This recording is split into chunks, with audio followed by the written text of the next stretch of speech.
Welcome back to Screamers. I'm Jessie and I'm here with Maya and Honor, buzzing after a week full of football.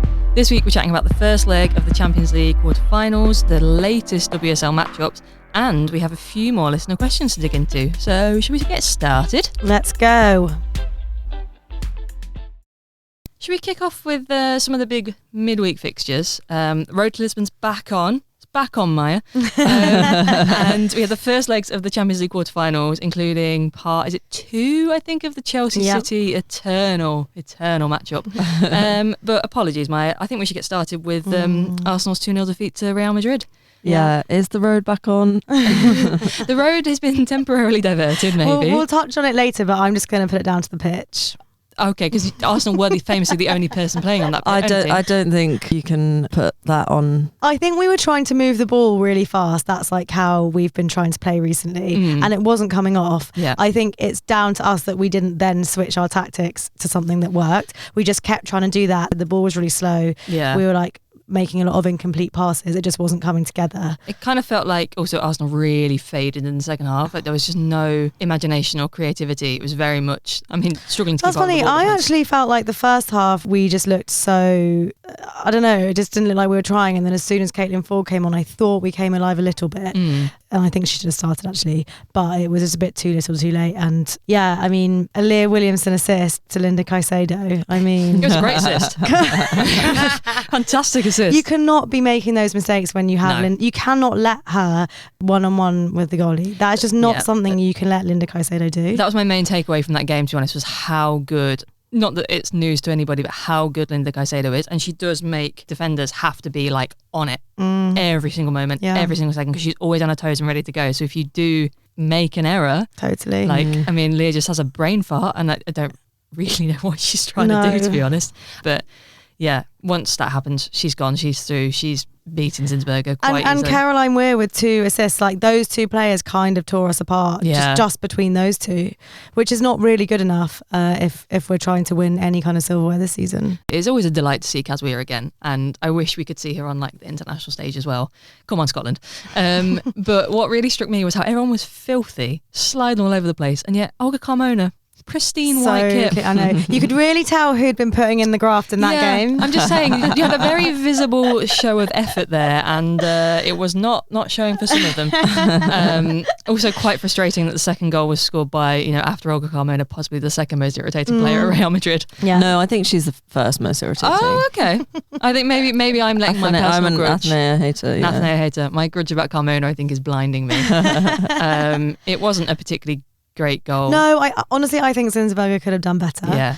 I felt we were really missing Daphne Van Dom Salah. Was it concussion she was out with? Yeah, she had concussion. I also think it always kind of freaks out the back line when they have a different goalkeeper in the back. True. It was unlucky. Yeah, I have an issue with Zinsberger not moving quickly enough, and that's or at all. Yeah, or at all, exactly. In her defence, she did move, but just not enough, and I think that was a goal she could have saved. Yeah. In these 2-leg games, you really need to be trying to keep that deficit down. True. We've got a big job to do. Big job, but I think I backed Arsenal at the Emirates against Real. I feel much more confident. Yeah. I'm not ready for the dream to be over, honestly. I just really don't think Arsenal adapted their playing style to the pitch and the conditions, and Real Madrid really did. And so on this pitch that they're more used to, home soil, coming off the back of, we'll talk about later, a mega result at the Emirates. I think they're going to be full of confidence, desire. They'll be playing their football how they want, and hopefully the stadium will be bouncing. I'm excited for our big trip to the Emirates midweek, guys. Big old Screamers trip to the Emirates. And so hopefully that'll be Arsenal overturning it and heading through to the semis where they can face either Bayern or Lyon. I think probably Lyon. So it was at Bayern Munich. Not if Lindsay Heap's in charge. Well, I'll come on to the penalty in a second. But it was a very frustrating performance in that Bayern were just not very good, and Lyon didn't have to be particularly good to beat them. Their first goal came from a mistake. I think it was a Sembrant. She's trying to clear the ball and just kicks it at Chewinga. Not often a defensive tactic you should really try and follow. A classic Leah Williamson. It was a classic Leah Williamson, yeah. It's group solidarity across the different branches of the quarters. And then, they had a penalty just before half-time. Which I don't think was a penalty at all. A soft penalty. Soft penalty. But I loved it on so many levels. A penalty save in the game, always great. Penalty save against a team you don't like, perfect. Penalty save against a player you hate. And it was Gross, the Bayern keeper's first start since she was diagnosed with cancer last year. Oh yeah, of course. That's nice. Yeah. So like on every single level, both my incredibly own Petty and like just for Gross coming back, I thought that was brilliant news. But yeah, goes back to Lyon at home and they've got a 2-goal advantage. So I don't really see them letting that one slip. Yeah. And then on the other side of the draw, Barcelona did a Barcelona. Absolutely battered Wolfsburg. I think we all kind of expected this. Wolfsburg haven't been the classic Wolfsburg of old for a few years now. So I think going into this matchup, I think all of us would have backed Barcelona quite straightforwardly. I think the surprise was that Wolfsburg scored, to be honest. Yeah. But exactly. Then I just thought their tactics were all over the place because it was like, okay, at times they're sitting deep defending like everyone does against Barcelona. And then they're like, oh no, let's attack. Yeah. But they were really like not deciding I guess they're just trying to throw everything at it. Yeah, so they did manage to score a goal, but then conceded 4. One of them was an own goal, but it was kind of like if it hadn't been an own goal, Payet was putting it in the net. I think that was the difference in watching Barca and Wolfsburg. When Barca are on the counter and all of a sudden there's like 6 players going with them, and then when Wolfsburg is like, what are you doing? Doing nothing. Just having a wonder. But then we saw that Real Madrid beat Barca in the league for the first time in ages, or maybe ever. I don't know. I've never heard of them beating them. It's ever their before. first ever Clasico win over Barca. It's crazy. I feel like it's kind of similar to this Real Madrid versus Arsenal, like going long, going over the defence, and the defenders not knowing how to deal with it. It was like Barcelona couldn't cope with these balls going over the top of their centre backs, and they just looked so lost. Which is really not what you expect. But yeah, so that was, again, I don't think that's going to be one that's overturned. So probably one you don't need to tune in for next week. But elsewhere, we had, part 2 of Chelsea versus City. And I think this one was a surprise. I loved this game. Game was I backed City. Oh, me too. It was so exciting. I actually just want to say, if Arsenal aren't going to win the Champions League, I want Viv Miedema to win the Champions League. What, because you will absolutely claim it as an Arsenal win? I love Viv Miedema. This game just made me feel so happy. Like to see her come on and make that impact. It was just like unreal. Oh, it was amazing. She's such an incredible player. She's such a 1 in a million player. And I love when she like shows that. I was kind of surprised she didn't start actually. But I also think that might have fueled her on a bit to like come on in that 9 position and just be like, I know what I'm here to do. I'm going to show you all what I can do. Yeah, and I love for her that she's being played at the 9. Yeah, and it gives them such a different dynamic because she's such a different 9 to Bunny. Yeah. They announced beforehand that Bunny wasn't going to be in the squad probably for either Champions League game, but teams are setting up to prepare for that, and then you've got Viv who's doing completely different things. Yeah, definitely. And then there was Sondi Baltimore and Carolyn like fighting down the wing, and Carolyn definitely came off on top of that game. I think this was the first, well, maybe I said before that we were seeing like Carolyn kind of coming to life. But this game, she was on fire. She's just really getting used to playing in this team, isn't she? Like every time I see her, she's doing more and more, making more and they're all impact. pinging balls out to her. It's like they're also aware of where she's going to be as well. So it's like really starting to click. And it's quite exciting. More of that on show today, really, wasn't there? There was. Oh, Carolyn. She was so good in that first half for City. Oh my God. Yeah, there were moments where I was like, pass the ball. Pass the ball, but then there was no one else up with her because she's that speedy. But also the time that she scored, we were all like, pass the ball, and then she scored. Yeah, so you know, it was a mega goal. I don't think we could call it a screamer, but it was just like such a well-taken goal. Any goal that has us all going a bit, huh? It rolled too slowly to be a screamer. But it was still perfect. Accuracy, the precision, that just the way she patiently waited for Millie Bright to just go back and forth, and then just slots it through the legs. I'm not sure if it was the match of the WSL weekend, but it was certainly like, it felt after the week that City were playing with a confidence against Chelsea that they maybe didn't do it in the League Cup final. They really came out thinking, we're going to have you. I am absolutely gutted for them. I am enraged on their behalf. Absolutely enraged. They were playing so well in the first half. To kick off with that Carolyn goal was amazing. And then honestly, a Jess Park, the screamer of the week. It is the rightful winner. It's the rightful winner of the screamer of the week. I do not understand as a referee what the hell you're doing I there. feel like the ref didn't think it was even going to go in. Obviously thought she just like kicked it over guys, the goal. no, sorry, my head is actually on Mars. You know what you're like? You're like Viv Miedema every time Carolyn didn't pass her the ball today, because that was my other favourite like subplot of this story. Being like Viv Miedema just losing her mind, because that did surprise me with Carolyn, that she was quite indecisive at points. Like she has the pace and she was leaving defenders dead. And then we get into the box and be like, do I shoot? Do I pass? Do I shoot? Yeah, she was letting them catch her up, wasn't she? Which when you've got the legs that she does, like you should not be, no one should be touching you. No, exactly. But so it was Carolyn that got fouled, wasn't it? Yeah. And then manages to lay it off as she's fouled to Jess Park. And then lofts in. I think the ref does think she's... Because she blows the whistle after she's kicked it, corrupt. doesn't she? It's actually corrupt. I'm sorry. So there was basically a disallowed goal. Yeah. The ref didn't play the advantage. Because the ref blew the whistle while the ball was in the air. After Jess the ball Park kicked the ball into the goal, it was mid-air and the ref blew the whistle. Yeah. For a Man City to give a free kick. And then Hasegawa hit the bar. Oh. Yeah. Well, before we get a bunch of messages from Chelsea fans being like, well, they couldn't give it a goal because Hampton stopped playing. She didn't stop playing. Like Hannah Hampton's just beaten by that shot. No one's getting to that. No. The Hasegawa free kick was incredible, and if there was any justice in the world, it would have gone in.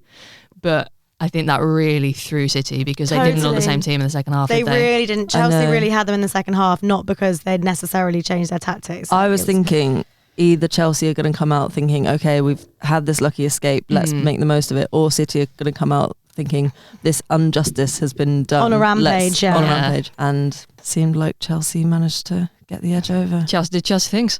It was a fantastic goal from Maggie Beaver-Jones. It was, She started the move, she finished it. So they said she'd scored now something like 11 goals in the last 12 Chelsea matches. Well, how is she not more in the mix for England? It's ridiculous, isn't it? Yeah. And then Erin Cuthbert with the winner in the 92nd minute.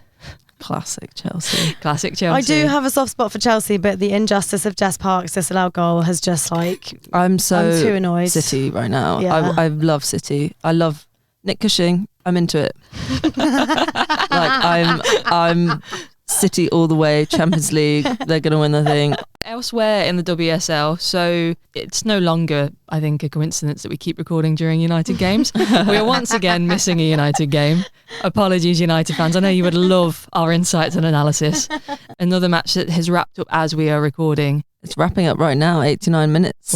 Is Leicester Brighton. Live which update is currently on score. 3-2. When we started, it was 3-0. Oh my God. So, wow. 2 late goals from Brighton, and who knows? Do we know who scored minutes. the Brighton goals? Madison Haley and Frank Kirby penalty. Oh. So it's heating up. If they can manage to get an equaliser, that'll be, I imagine, quite an exciting game. Well, keep an eye on that, Honor. Update us. Feel free to interrupt anything we're saying as we do it. You know what? Actually, let's just skip the next match we're going to talk about. There was only one match on Saturday, wasn't there? There wasn't 2 matches. I thought you were saying that off mic. I didn't understand. I was like, no, Jessie, what about Arsenal-Liverpool? No, well, you guys had a very lovely day out to the Emirates yesterday, didn't you? We had such a good day The best out. time ever. Sorry, Jessie. Yes. I don't think you would have wanted to be there. I don't think I could have turned up to the Arsenal event in a Liverpool shirt. It wasn't. No. You would have been kicked out. No, it wasn't quite your thing. No. What, 4-0? 4-0? No, I think let's just talk about Gay for You and let's talk about nothing else. Out. Well, I'm happy to talk about it. And then we can get on to Arsenal's 4 goals. Yeah, so tell us about Gay for You then, as I couldn't be there with you. It was a cool event. Yeah? It was really good. It was like... We ate and drank to our heart's content. We drank. And you think that wasn't my kind of thing? We had a lot of these pink cocktails. And I didn't think that I was drunk, but I think in the end I was actually quite drunk. I was. And then that's why I don't have like a huge amount to say about the game. I remember thinking Arsenal looked incredibly good. We looked so much better than we did playing you guys in the FA Cup for one. Huge contrast. And even from midweek, we were back like looking sharp, moving the ball really quickly. The Livy Smith Katie McCabe matchup, Katie McCabe was getting there this time. She was completely done over by Livy Smith. Oh no, she's figured her out a little bit. Yeah, exactly. But I just thought Katie McCabe was being so mean to her. I love a bit of shithousery, but it was mean. Yeah. I mean, like, Katie McCabe's going to have to miss our next WSL game because of her booking in that game. It's very convenient that she picks up these bookings. That means she misses games for matches that really don't versus matter. Palace. But it was amazing to see Victoria Pelova back. I am so happy she's back. It might mean that Kim Little might not start and play 90 minutes every week. I know. I want Kyra Cooney-Cross and Victoria Pelova as my midfielders. They are the future, aren't they? They are the future. I was quite concerned when, because of your midweek result, I was like, I think we might be in for a bit of trouble here. And when I saw that we were lining up as a 3-5-2, because we've been sort of moving away from that under Amber Whiteley, I kind of understood it because Arsenal have often struggled to break us down in that formation, but it just looked like we turned up expecting a battering, and so didn't really play. In the FA Cup game, you were on a really high press, like over and over and over again.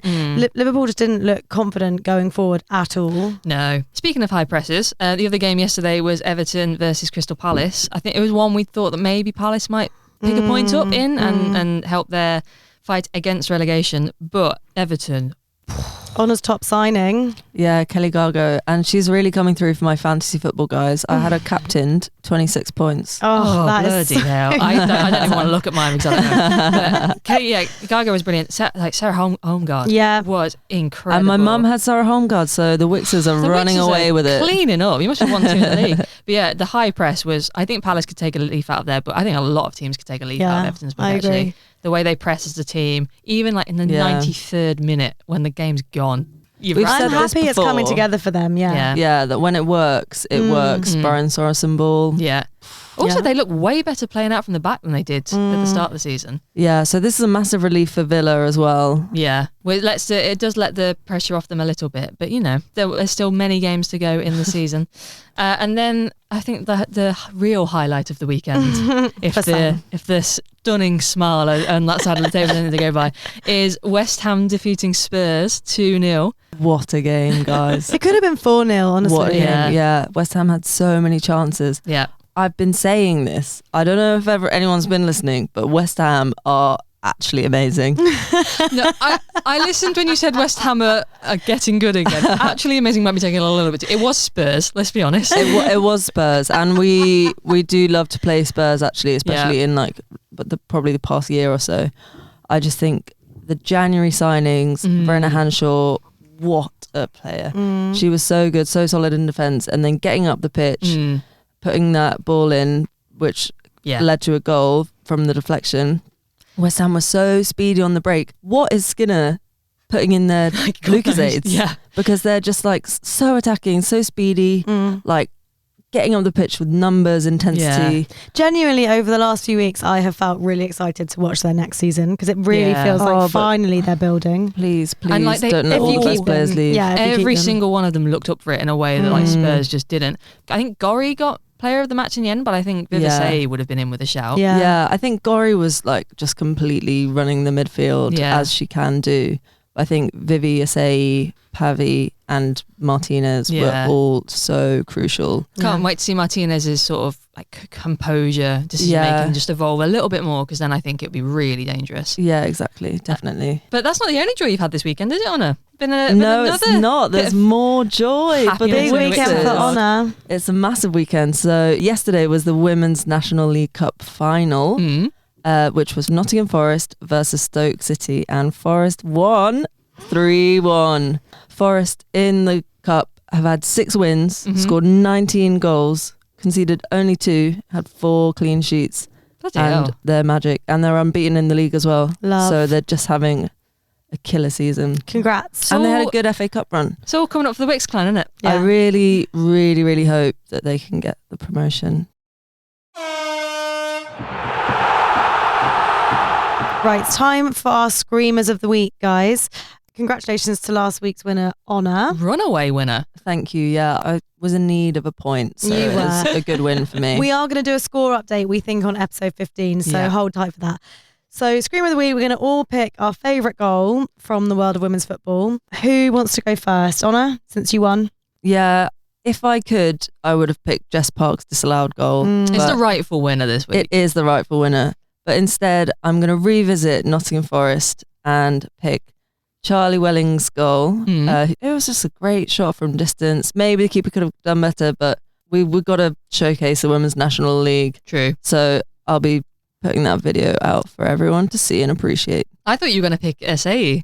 I thought that free kick. The free kick. Well, I did think about it, but then I just thought the Spurs defending was so dismal that it's like, is it even a screamer if it was just such a shit show from Spurs? True. I mean, it didn't stop you before from that really weird West Ham the Kirsty goal, Smith one. Yeah. I was like, I can't be doing this again. All right then. All right, Jessie, what are you picking? Well, my honourable mention was SAE, one of my honourable mentions. In the spirit of our NWSL quiz last week, I'm going Seattle Reign. I know, this was your team. Crazy. I'm going my team, my I'm newfound passion for. This goal is unreal. Jordan Bugg, the second goal on their 2-1 win over NC Courage.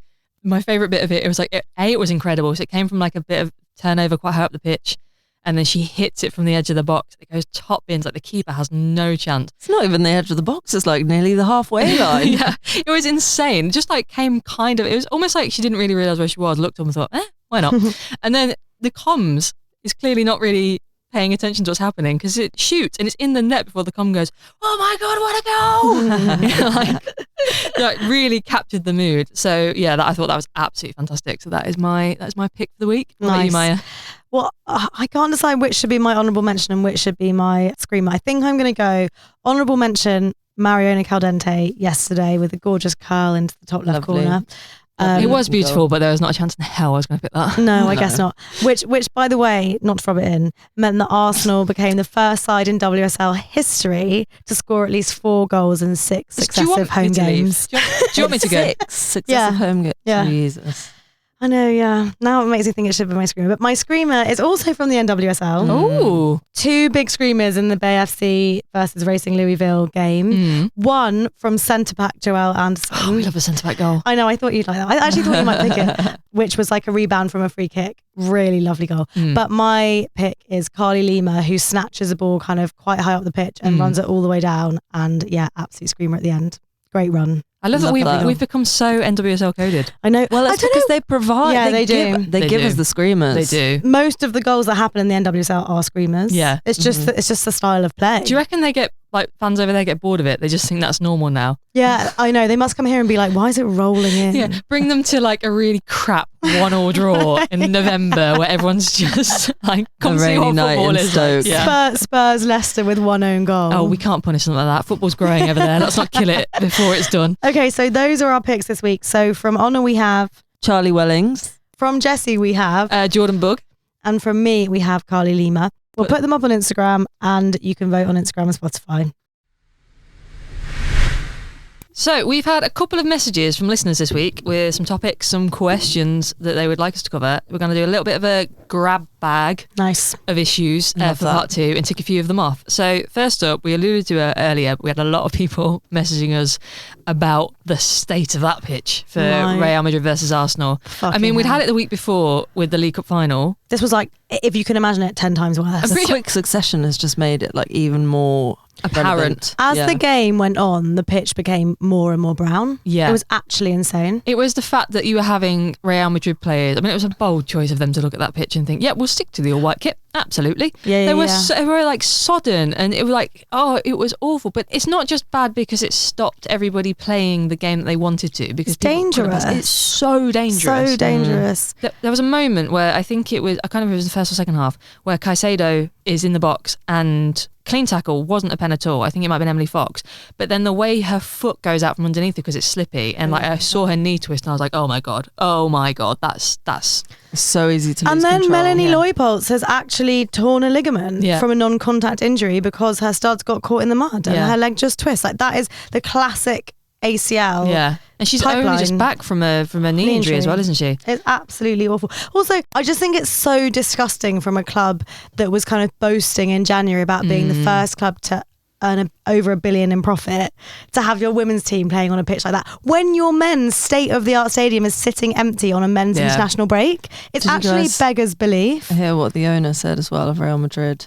What did he say? Said, well, the women can play at the Bernabeu when they win their first league title. Yeah, he said that to the Real Madrid Players Union women when they asked him. But it's also like, well, how about you start funding the women's team like Barca are funded? But I think this is the thing. Real have always, I think, they are driven purely by a desire to compete with Barcelona. They don't give a shit about the women's team. I don't believe Florentino or like the top level at Real give a, like they were complaining about how much La Liga and the clubs have to give to the women's team. Yeah. There should be a minimum standard of pitches because that like it's not about it being muddy, it's about it being dangerous. And people were trying to use it on Twitter as a gotcha for Arsenal, like, oh well, Real were playing on that pitch too. Yeah, and a Real Madrid player got injured. Yeah, exactly. They shouldn't have to. Like watching Melanie Neupotz walk off like that, knowing that she is like such a stoic person, and she was in sobbing. Tears. Yeah. It was awful. It was horrible to see. And it's like that is a kind of pitch that we play on at grassroots level. Exactly. And complain about. And complain about because it's not safe. And we've had players who get injured on pitches like that. So at professional standards, I think it's embarrassing for UEFA that they're trying to be like, this is our top women's club competition. It's embarrassing that they're allowing games to take place on those types of pitches. It's crazy that they have all these restrictions on like on the stadiums, where it's like the lights and the broadcasting and the camera positions, and then the regulations don't stretch as far as the quality of the pitch. Yeah.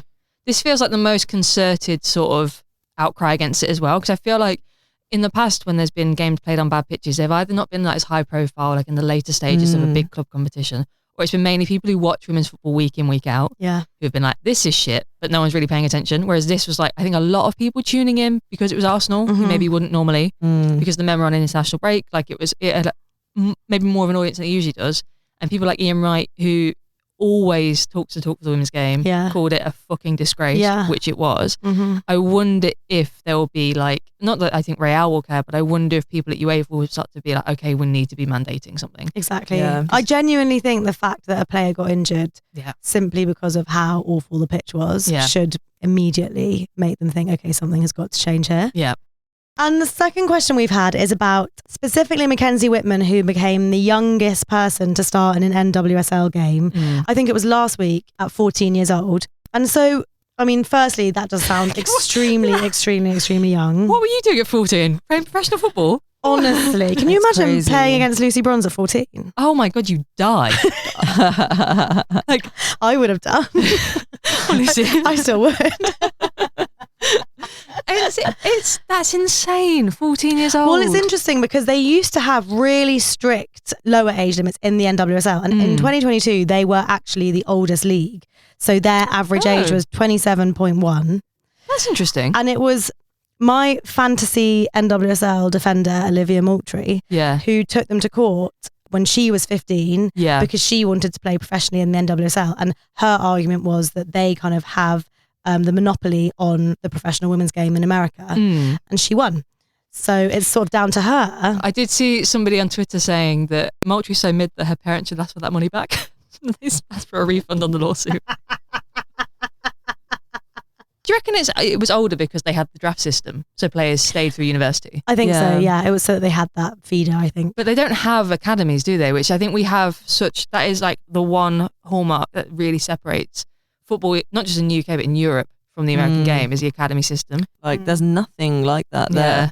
There's obviously high school, local teams, college, but then when it comes to professionalizing, there are no levels to a club. I think actually that's something that the USL are building. Yeah. But in the NWSL, they don't have that. But you're right, the idea of a 14-year-old, like we were talking about it on our WhatsApp, like we think about sport, and in the Olympics you often get really, really young gymnasts, but on the flip side of that, you always hear about their bodies being sort of broken so early on. It doesn't seem like healthy. No. And it's like put that much strain on a young person's body. And that's what's done for so many players, that they, started playing too soon without proper, like, you do these things without the muscles that you will develop as you age. Yeah. And you just, you put so much strain and stress, and you can cause long-term injuries. Like, but also you could come against somebody who's been playing professional football for 10 years, is a fucking tank.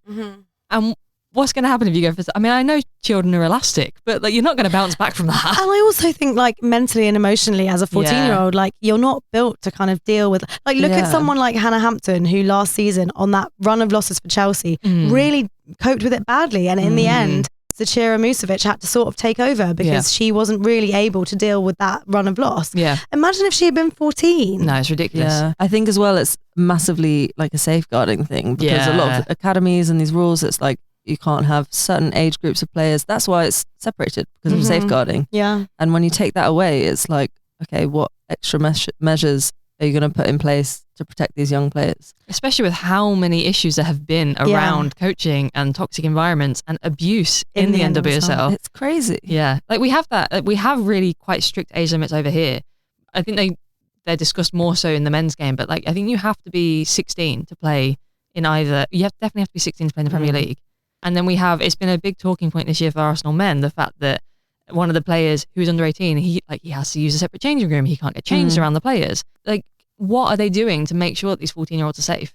And lastly, we've been asked to respond to some rumours that the WPLL are planning to scrap the League Cup. The Guardian reported this. Yeah, and this is kind of another thing that the WPLL have like soft leaked to the press to kind of gauge public opinion, but without actually doing any focus groups, asking fans, saying anything officially, just like, I wonder what people will think. Maybe we'll do this. Yeah.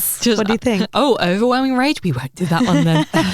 Really strange. Wasn't one of the reasons they said that because it's quite a convoluted... Yeah, complicated group stage. Which it is a weird format. It is really weird. It is weird. I think the whole, like, if you draw, then you both get 2 points. Yeah. And if it goes to penalties, there's extra things involved. Yeah. Like, it's very strange. And, like, certain teams enter at a much later stage as well, but not in the way that we have in the men's, like, FA Cup.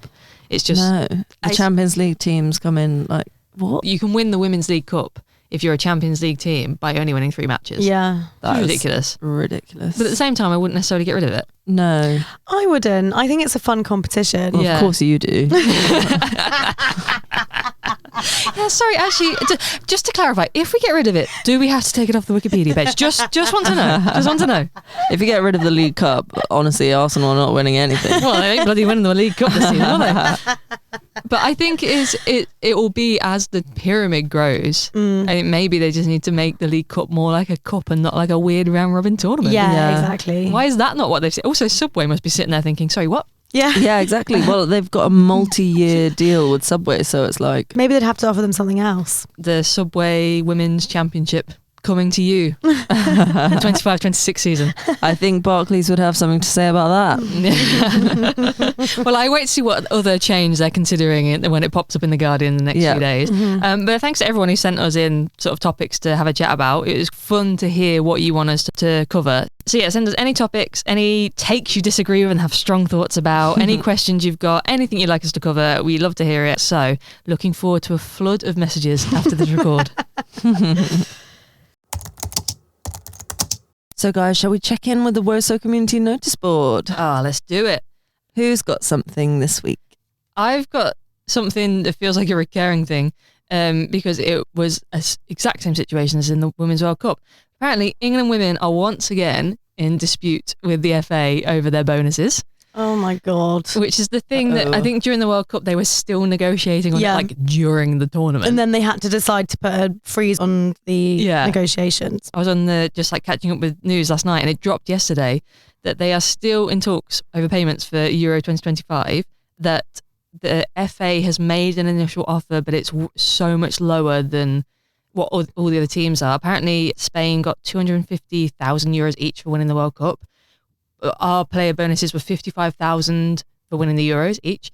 And the FA's argument is like, well, the governing bodies have introduced individual player payments, so we don't need to give you as much of a bonus. And it's like, well, the prize money's doubled, so maybe you should. And it just feels like we're once again heading towards a situation where we're going to get to Switzerland and the players are still like, so how much are we actually going to get paid? That sucks. And it would not happen in the men's game. It would not happen in the men's game. In fact, did you see the news of the average Premier League salary and the average WSL salary? No, but I feel like it will sicken me. Yeah, okay. So the average Premier League salary, would you like to guess? Annual?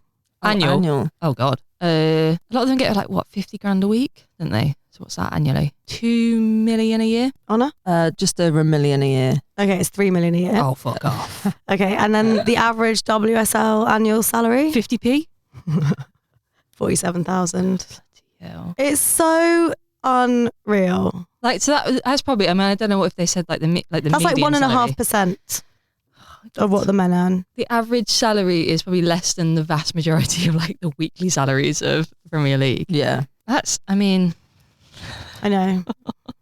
Yeah, it really is no wonder, is it, that the FA is like squabbling over paying. Yeah, well, the fact this isn't even a problem for the men because they have enough money from their clubs that they are able to donate their England salaries to charity. It's why players are taking on like so many sponsor deals, isn't it? Because they've got to supplement their wages. This is why like Leah Williamson is training for her accountant's degree, isn't it? Because I think women's footballers are very conscious of the fact that like most of them will not make enough money in their playing career to be okay. Exactly. They've got to have a plan for when they retire because they can't retire on their earnings. Yeah. They have to then have another career. Yeah, loads of them are doing kind of extra degrees. Yeah, I'm also seeing a lot of them like popping up on LinkedIn with these posts like, I'm thinking about my career post playing. And I think there's this program, maybe Karen Carney's involved, and they all kind of get together and like do some mentoring and like that's good. Post football career. Is she going to advice. ask AI Lily Parr to give some advice? Well, I don't know, but maybe that would pay well. Maybe. But it just feels really frustrating that like, you know, we're 3 months out from the tournament and news is dropping that once again the FA is trying to like not pay our players who are the fucking tournament holders. Exactly. That's crazy. Yeah, that's got to count for something. Like, come on. Also, if you want to set them up for the best way to go and defend the Euros, it is not for them to be doing it's to give them some feeling of self-worth. Yeah. Like, it's not for them to be battling to be like, honestly, we are worth this. I promise we're worth this. So I know that was a bleak thing to add to the notice board, but that was my thing this week. Well, I'll add my other bleak thing, which is there was a BBC radio report kind of just before the second leg of the 4-leg Chelsea-Man City matchup, where the BBC radio reporter first reported that Chelsea had lost the last match, i.e. the League Cup final, to Man City, and then started talking about Man City and England defender Millie Bright. I heard this. It's just like, come on. Like, okay, you obviously haven't watched the match, but like, if you get a fact sheet or something. Literally. That's ridiculous. I know. So yeah, I guess that kind of rounds up a frustrating week for women's football fans. Sorry guys to have such a sort of depressing notice board this week. Oh no, you've got to save it. Please tell me you got something fun. Okay, an exciting news, guys. Ooh. On Wednesday, the new name is dropping for Boz Nation. Oh my God, set your timers. So after polling over 1,500 fans, soccer brand professionals and external brand advisors, the club has narrowed down over 500 suggestions to one name, they will debut on Wednesday. Oh my God, it's going to be awful, isn't it? It's going to be so bad. I can't wait. I'm so excited. Do you think it's our TikTok that made them finally change? Because they'd had Boz Nation for months and they hadn't said anything. And then we say something and then 3 days later, we're changing our name. It's the Screamers influence. If they call themselves Boston Screamers, then I think we have cause to sue. And that's on Screamers influence. Yeah, spreading globally.